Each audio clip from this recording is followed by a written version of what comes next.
tiré du deuxième livre des Chroniques et du premier livre des Rois. Je ne vais pas vous les indiquer car c'est chaque fois un verset que je vais lire ensemble. Roboam, concernant le roi Roboam, il est dit « Ils marchèrent pendant 3 ans dans la voie de David ». Concernant le roi Asa, il est dit « Asa fit ce qui est droit aux yeux de l'Éternel comme David son père ». Au sujet de Josaphat, il marcha dans les premières voies de David. Quant à Akaz, il ne fit point ce qui est droit aux yeux de l'Éternel comme avait fait David son père.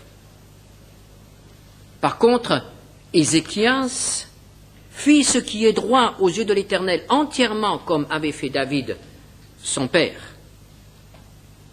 Et Josias fit ce qui est droit aux yeux de l'Éternel et il marcha dans les voies de David son père. Vous avez certainement remarqué qu'il est toujours fait référence à David. David est en quelque sorte le critère.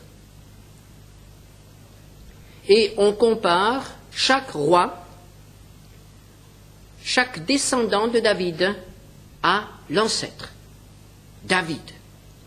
Celui dont il est dit qu'il est le roi selon le cœur de Dieu. Et nous prendrons encore 2 textes. Le premier, dans le premier livre des rois, au chapitre 15, 1 roi 15, versets 3 à 5.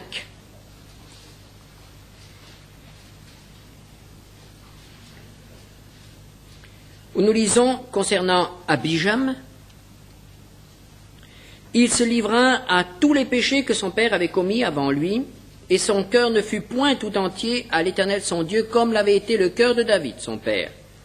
Mais à cause de David, l'Éternel son Dieu lui donna une lampe à Jérusalem, en établissant son fils après lui, et en laissant subsister Jérusalem.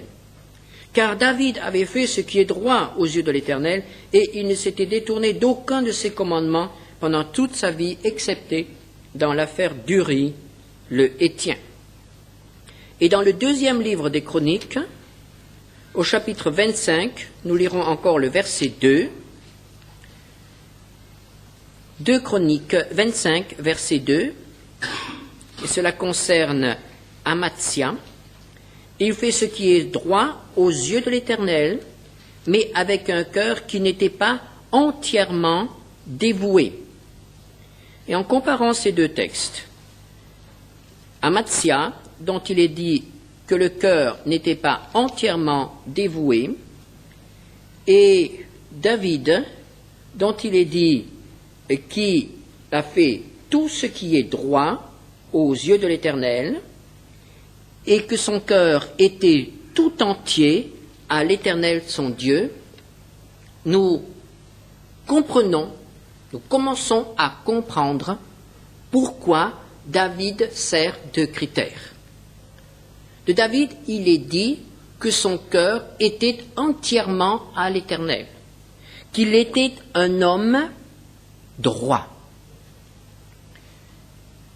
Qu'est-ce qu'un homme qui est agréable à Dieu? Qu'a fait David pour qu'il soit ainsi mis en avant et qu'il serve de modèle? David n'était pas un homme sans défaut. Nous connaissons plusieurs de ses défauts et nous savons qu'il a commis des péchés. L'un d'entre eux est d'ailleurs rappelé dans le texte du premier livre des rois. L'affaire de Bathsheba, la femme d'Uri. Il s'agit là d'un adultère suivi d'un homicide indirectement. David a provoqué la mort du mari de Bathsheba pour essayer de cacher ou tout au moins pour essayer d'atténuer son adultère. Péché grave, en effet. Mais il y eut d'autres erreurs dans la vie de David. Nous pensons au recensement. Le recensement que David provoqua, malgré l'avis de ses conseillers, qui déplut à l'Éternel, qui fut obligé de frapper le peuple. Et nous savons que la peste fit des ravages dans le pays. Et David reconnaît qu'il est responsable. Responsable de quel péché? Du péché d'orgueil. Parce qu'il est dit que son cœur battit très fort lorsqu'il connut le résultat du recensement et qu'il sut à quelle puissance s'élevait son armée et à quelle était l'importance de son peuple. Mais nous trouvons encore d'autres fautes, d'autres défauts dans la vie de David. On peut relever, par exemple, son manque de loyauté envers Achish, le roi philistin qui l'a accueilli. Il ne lui disait pas la vérité concernant ses sorties, concernant les expéditions qu'il menait dans la région, faisant croire à Achish qu'il combattait le peuple d'Israël alors qu'il combattait les voisins des Philistins. Nous pouvons aussi relever avec tristesse certains actes de cruauté envers des prisonniers. Et nous savons que David a parfois témoigné de la faiblesse envers ses enfants et qu'il n'a pas su toujours aider ses enfants dans une attitude de fermeté. Donc David, l'homme selon le cœur de Dieu, David qui nous est présenté comme un modèle, n'était pas un homme parfait, n'était pas un homme sans défaut, mais c'était un homme droit. Et dans ce domaine, il savait prendre ses responsabilités et il savait reconnaître ses fautes. Par exemple, dans l'affaire de Bathsheba, nous avons ce magnifique psaume 51 qui est une confession. Il reconnaît devant Dieu, devant les hommes, devant son peuple et devant le monde entier, puisque ce texte nous est parvenu, il reconnaît sa faute. Et voici comment il s'exprime.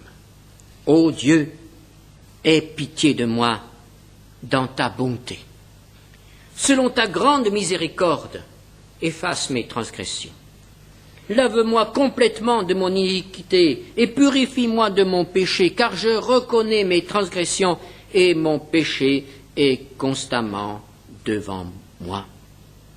J'ai péché contre toi seul et j'ai fait ce qui est mal à tes yeux, en sorte que tu seras juste dans ta sentence, sans reproche dans ton jugement. » Et la suite du psaume nous montre que David n'apporte pas seulement son péché parce qu'il a peur des conséquences ou parce qu'il a été débasqué, déboilé.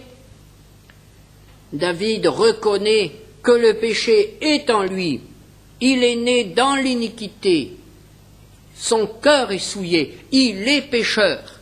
Il ne confesse pas seulement un péché, un acte, mais il confesse son état de péché. Il se reconnaît comme étant pécheur. Et lors du recensement, lorsqu'il réalise que ce qui arrive au peuple est provoqué en partie par son orgueil, il s'écrit dans le 2e livre de Samuel, au chapitre 24, verset 17, David, voyant l'ange qui frappait parmi le peuple, dit à l'Éternel, « Voici, j'ai péché, c'est moi qui suis coupable, mais ces brebis qu'ont-elles fait? Que ta main soit donc sur moi et sur la maison de mon père. David est un homme qui est droit parce qu'il reconnaît son péché. Il ne cherche pas à le minimiser. Il ne cherche pas à l'excuser, à trouver des circonstances atténuantes. Il dit « j'ai péché, je suis un pécheur, je suis responsable de mes actes, je suis coupable ». David est un homme droit. David acceptait de se laisser reprendre par Dieu. Nous connaissons lorsqu'il s'agit de Bathsheba, la venue de Nathan le prophète qui aborde David avec une parabole. Et finalement, David doit reconnaître, oui, c'est vrai, j'ai péché. Il reconnaît qu'il est cet homme qui a pris la brebis du pauvre alors qu'il avait lui-même beaucoup de brebis. David ne se rebiffe pas. Comme nous le verrons plus tard, chez d'autres rois, lorsqu'un envoyé de Dieu lui fait un reproche, lorsque la parole de Dieu s'adresse à l'un des rois, il est arrivé fréquemment que le roi ait fait châtier le prophète, et dans certains cas, ça a été la mort. Non, David a toujours accepté la parole de Dieu. Il a accepté de s'humilier devant le Seigneur, de reconnaître sa faute. Psaume 32, verset 5, nous lisons « Je t'ai fait connaître mon péché, je n'ai pas caché mon iniquité. J'ai dit, j'avouerai mes transgressions à l'Éternel, et tu as effacé la peine de mon péché. » Il a été un homme sans fraude. Il a été droit et loyal devant Dieu. Son repentir a été sincère et profond. Voilà ce qu'est un homme selon le cœur de Dieu.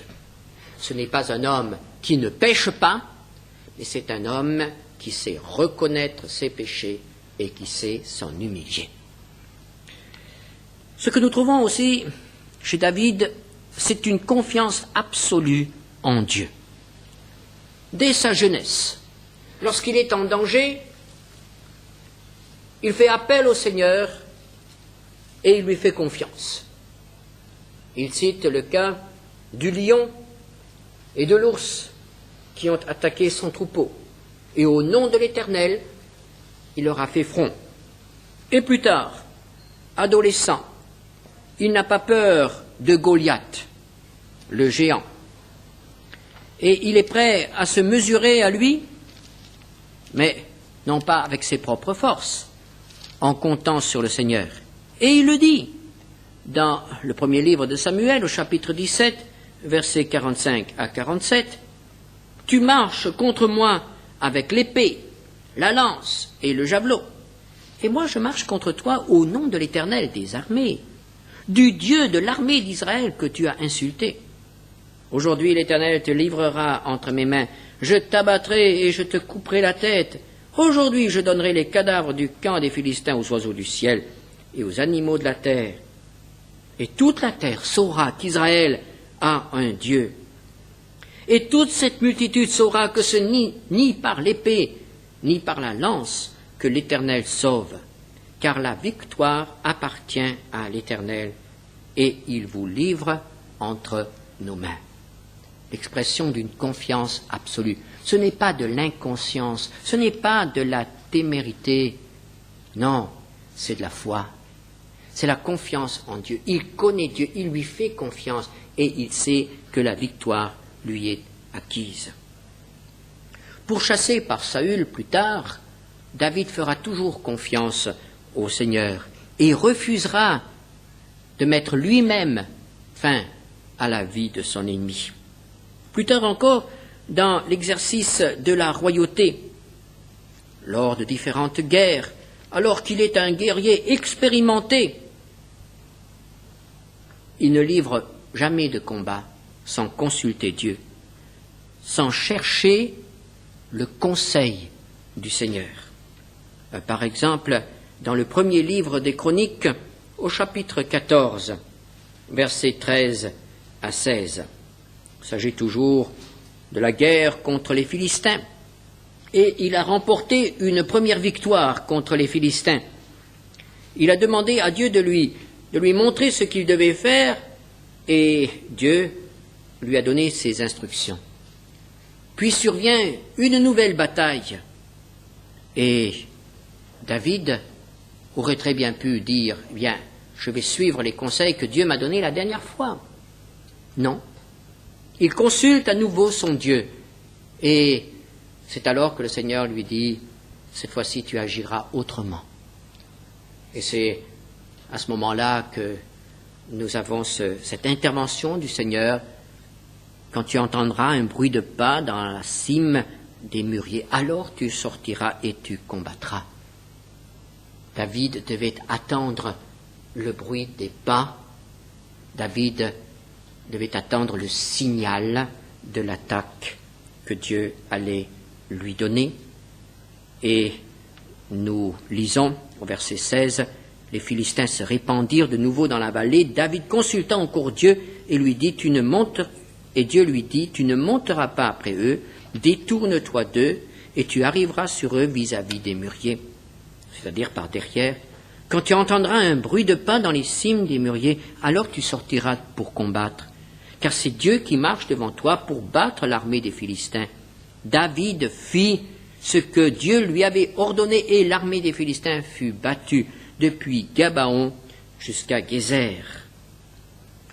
Ou bien encore, lorsque David fuit devant Absalom, son fils, et nous trouvons dans le psaume 3 l'expression de ses sentiments, de ses pensées, dans ce moment si difficile de sa vie.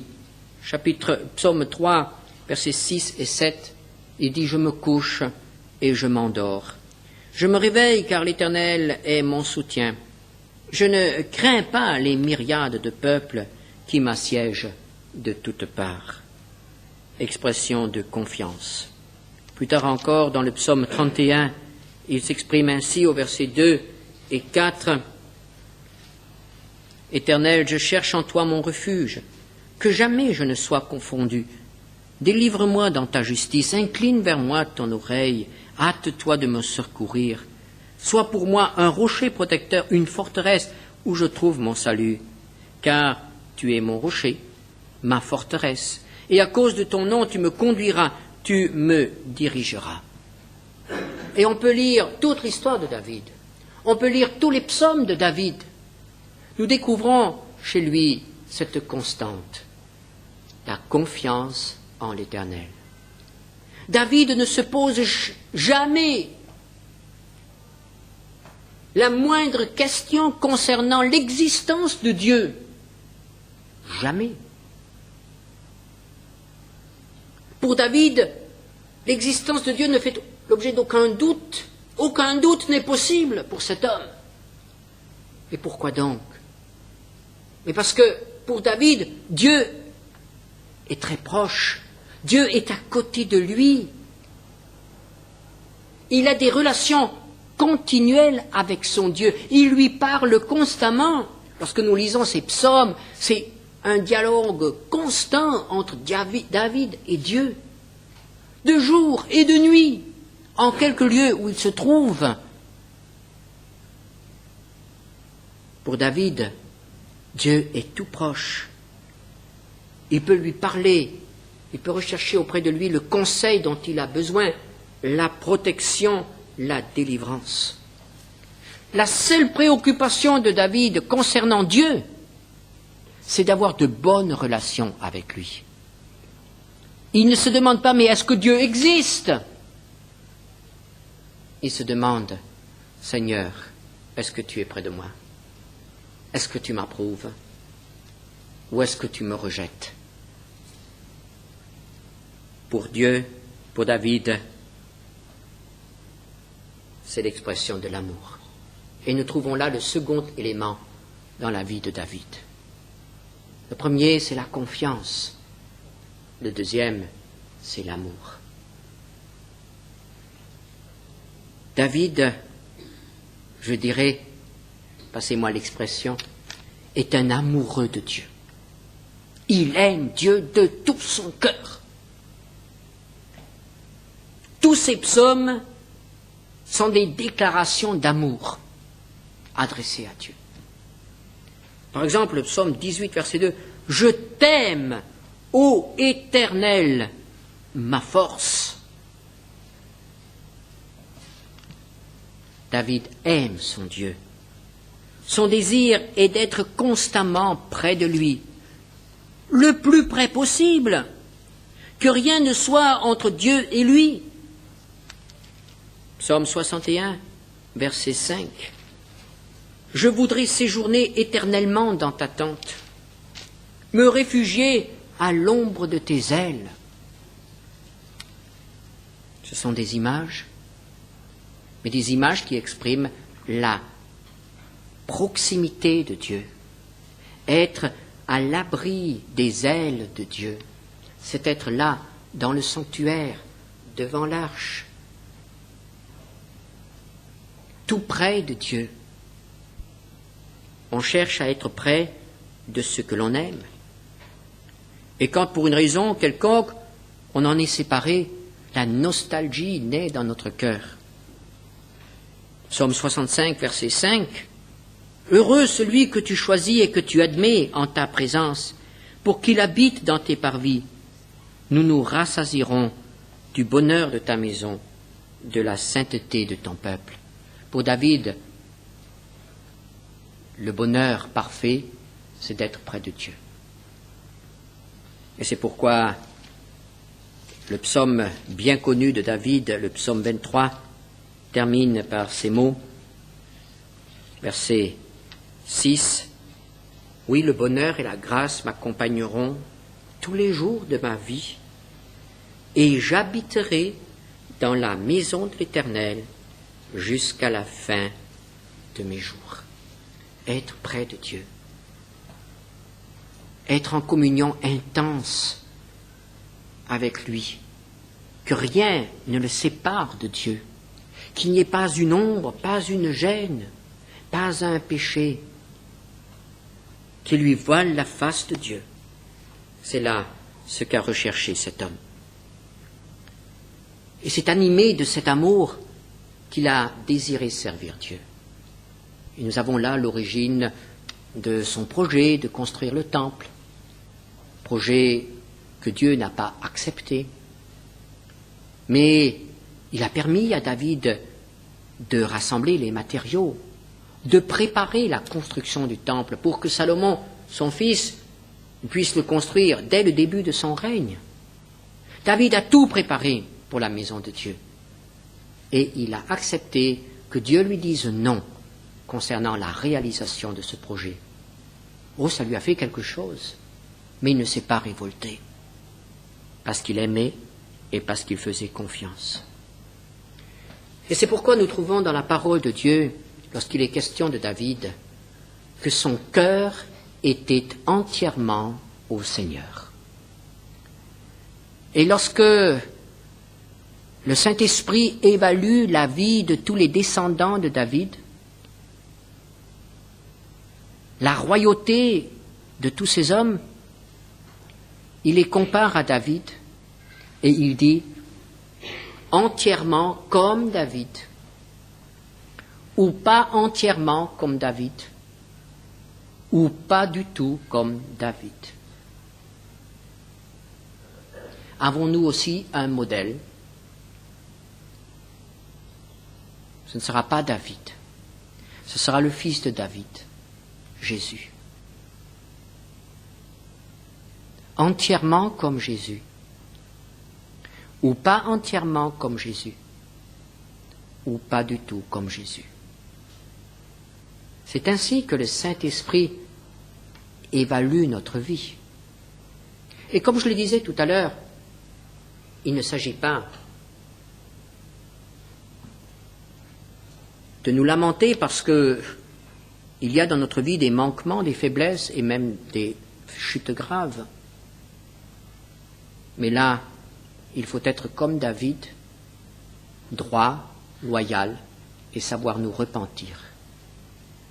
Et je crois que c'est ce mot entièrement qui est la clé de la vie de David et aussi de notre relation avec Dieu. Entièrement. Très souvent, notre problème est que nous ne sommes pas entièrement dans ce que nous faisons. Lorsque nous avons péché, nous ne nous repentons pas entièrement, totalement. Lorsque nous servons le Seigneur, nous ne le servons peut-être pas entièrement, de tout notre cœur. Lorsque nous adorons le Seigneur, nous avons peut-être un cœur partagé. Entièrement, c'est cela le mot. Est-ce que nous sommes entièrement ici ce matin? Est-ce que nous sommes entièrement à son écoute, à sa disposition? Alors nous serons entièrement à son service cette semaine. Nous serons entiers. Oh, que le Seigneur nous préserve d'un cœur partagé, de quelque chose qui n'est pas totalement engagé au service du Seigneur. Quel que soit notre service, soyons entiers. N'ayons pas de cœur partagé. Prions ensemble. Seigneur, notre Dieu, tu sais que c'est souvent là notre problème. Nous faisons les choses, mais pas entièrement. Nous nous engageons, mais le cœur est parfois partagé. Nous voulons te servir, mais nous voulons aussi ménager nos intérêts. Nous voulons t'aimer, mais nous gardons une petite place pour aimer autre chose. Nous voulons te faire confiance, mais nous cherchons d'autres appuis. Oh, que notre cœur soit entier devant toi ce matin, Seigneur, pour l'amour de Jésus. Amen.